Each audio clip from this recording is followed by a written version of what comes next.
However, if you even flip turn a new leaf to the other side of the token, it's also like, what are you doing living your life in someone else's shoes in the first place?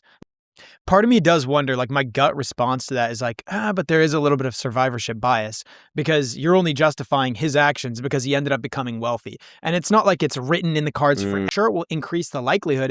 And like you said, if he was still penny pinching, but he was completely broke, then you'd be like, okay, like what is up with this weirdo? But it only makes sense because he's successful. However, if you even flip turn a new leaf to the other side of the token, it's also like, what are you doing living your life in someone else's shoes in the first place? Like, do you really want to exist in mediocrity?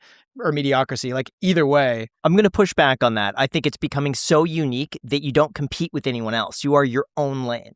And that when you're that into like that one thing, it just becomes cool because you own it and that's you and you're so unique and you're not afraid to be yourself.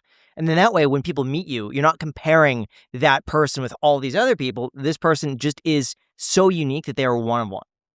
And that they're just running their own thing. One thing you have to consider with the survivorship bias is that when you take someone, we could use myself. It's easier to use Clav for an example. He was like, if you look at it, like the equivalent of being a rabbit running around in a forest with 2 broken legs.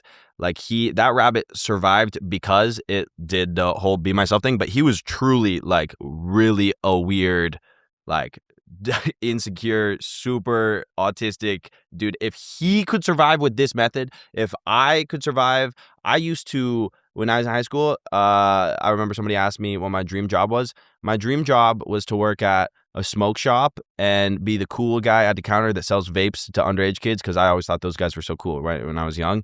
If a kid with those ambitions could now be Togi, bro, that's the bottom barrel. If the bottom barrel feeders, I don't know what TGR was like. I don't know why I'm using these same examples. But if these examples made it, everyone in between bottom and wherever they are starting is going to be able to succeed. I agree.